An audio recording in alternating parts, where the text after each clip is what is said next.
So here we are in the assembly area for the final round of the Super Pro VAG Trophy. The drivers at the front are going to be battling it out as the championship has not yet been decided and there's all to play for here today. So Dan, you've been driving in the VAG Trophy all of this season. How's it been going for you? You're up here on pole. Looks pretty good. Yeah, no, we've had a really good run. All year we've been very competitive. We come second in the championship last year, so we're back this year hoping to take the title. We've got the last race today, really pushing for a race win basically. We've had one win yesterday, but we need another one today to secure it. But there's also another guy in Class C2 basically, and he can also take the overall championship, so I'm racing him basically, so I need to win to mirror what he's doing. And you were saying that your colleague over here, Chris, has been quite a good competitor throughout the season. Yeah, no, Chris and there's Andy, like, we've really been having a really good fight all year sort of thing, so we've been very close. The racing's been brilliant, really close racing, and couldn't ask for much better really. We've had a really good season. And what's the best thing for you about the VAG Trophy? Just the spirit between everyone is very friendly, it's a very nice atmosphere, and the racing's very close, very competitive, which is what you want basically. Hi Chris, we've just been having a bit of a chat with Dan Rose over there.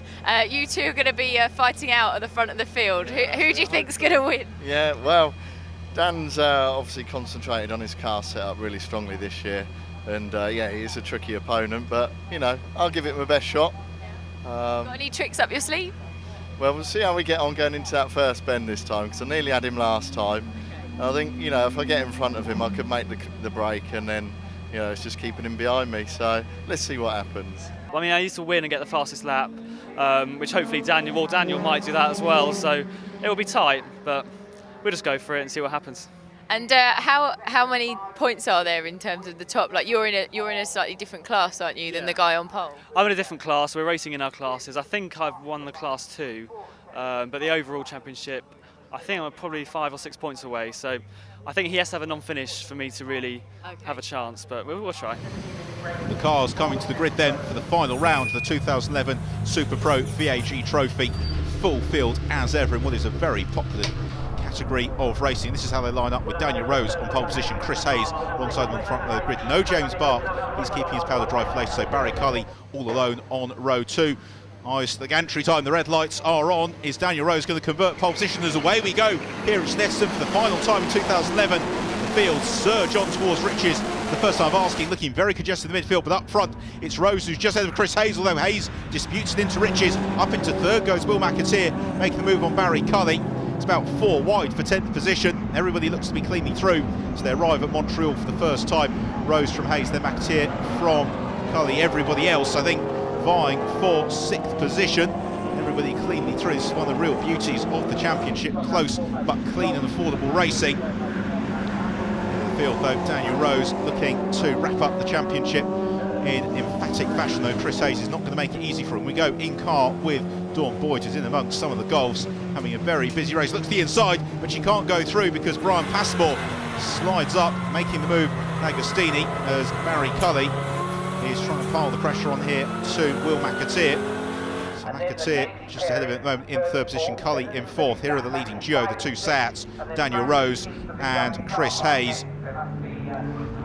Turning through Oggies, and then they'll be looking to get the good run out of Williams and on to the Bentley Straight, particularly Barry Cully there in the white. Vento's Tony Absalom in 5th, goes skating across the grass.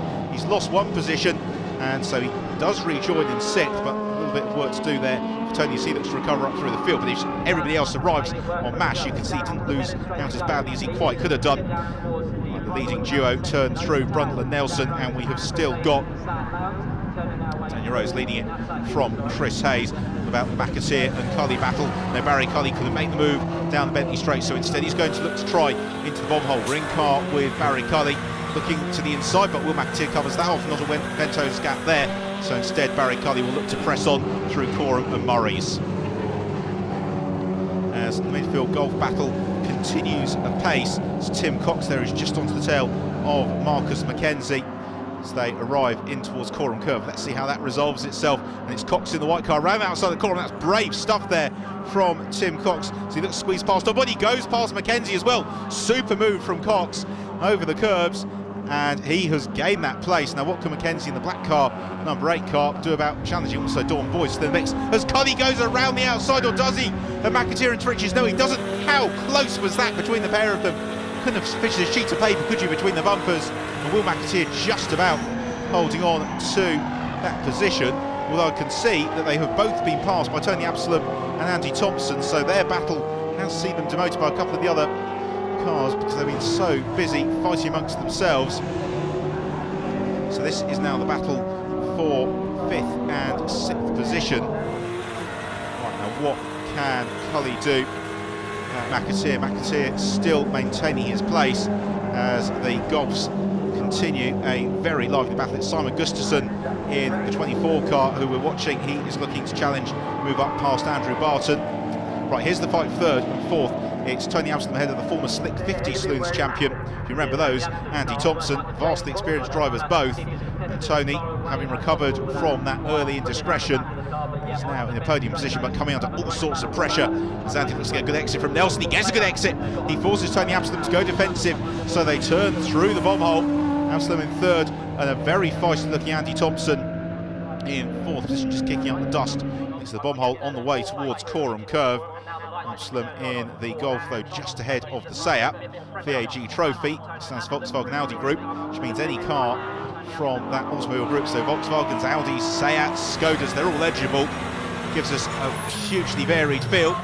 Well, this is 3 Golfs, well, 3 Volkswagens, 2 Golfs. Paul Taylor, where did he come from? Surging up the inside, gaining 2 places in one fell swoop. Will McAteer looks to fight back, so the 2 Golfs go side by side, being watched by Barry Cully in the Vento, who was somewhat comprehensively demoted there by the former Volkswagen UK Cup man, Paul Taylor. Will McAteer, also a very experienced racer, so Barry Cully, having been stuck behind McAteer all race long, is now seeing Paul Taylor take his turn to try and challenge Will. And he looks to the inside into the hairpin at Montreal. He's not going to be close enough on this occasion, but Will McAteer outbrakes himself, and through goes Paul Taylor. Barry Cully trying to make the move as well. Now can Cully, he draws alongside in the Vento.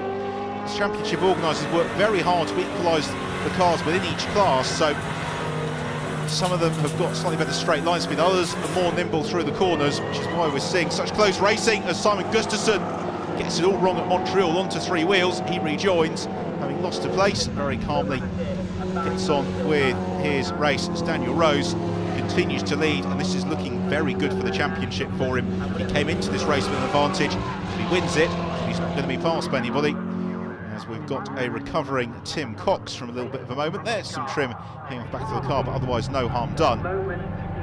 Back to the fight for 3rd, and Tony Absalom still being pressurised here by Andy Thompson, and it's Thompson who's so strong here through Brundle Nelson. We've seen it a couple of laps in a row now. Gets an excellent exit from Nelson into the bomb hole. Absalom spits some flame into Thompson's face, trying to deter him. Doesn't really succeed in that, so they turn through Coram, and again Andy Thompson in the Seat, looking to pressurise Tony Absalom in the Golf, who arrives in tomorrow. He's at quite some clip. He's going to run a little bit wide there.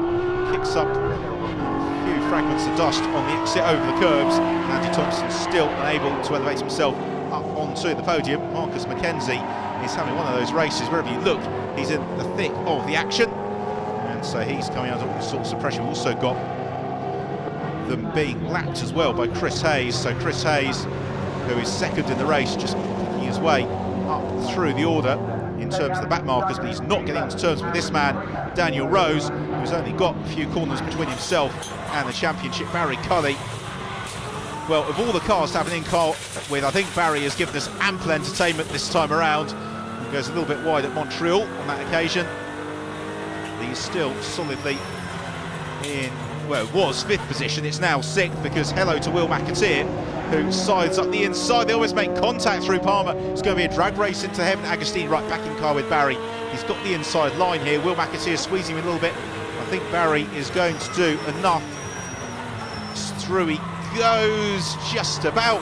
Hear the screech of the tyres, but he keeps Will McAteer at bay. As out of Murray's, the final time comes Daniel Rose, who is going to win the final round of the 2011 Super Pro VAG Trophy. It's been a great drive from Daniel and a very strong season. The checker flag goes out, and Rose taking the win emphatically in the final event from Chris Hayes in second position. Now what about third? It's still Tony Absalom, but I would have bet against Andy Thompson. They've still got a corner to go. Absalom up onto two wheels, under braking to Morris, and very slow through Morris. Thompson's going to have a run here as they accelerate on towards the line.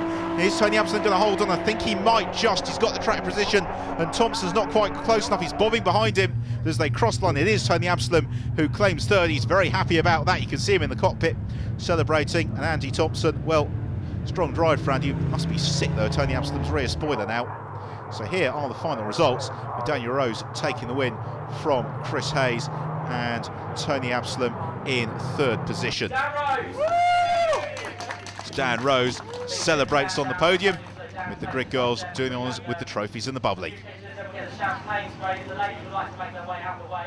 Daniel, you told Lucia earlier you needed a win in this race, and you've got it. That means you're champion. Yeah, no, chuffed, really chuffed. Like, I really needed the win. I come into the weekend knowing that I had to have a win, sort of thing. Last meeting we had a disaster into the first bend. We had a collision and I was out of it. I come dead last basically. So this weekend I had to win and I had to storm everything, and I'm chuffed. I've done it all. I couldn't have done any more. Yeah, second place was good. Obviously losing to Dan is no mean feat. You know, he works very hard for it, and yeah, it was great. Really good race. We've had reliability problems with the car, but we knew that it had the ability. It's quite a disadvantaged car, as you can see, a small Mark II Golf, but a podium for us today is unbelievable. One championship decided, but plenty more action to come here at Snetterton from the Golf GTI Championship.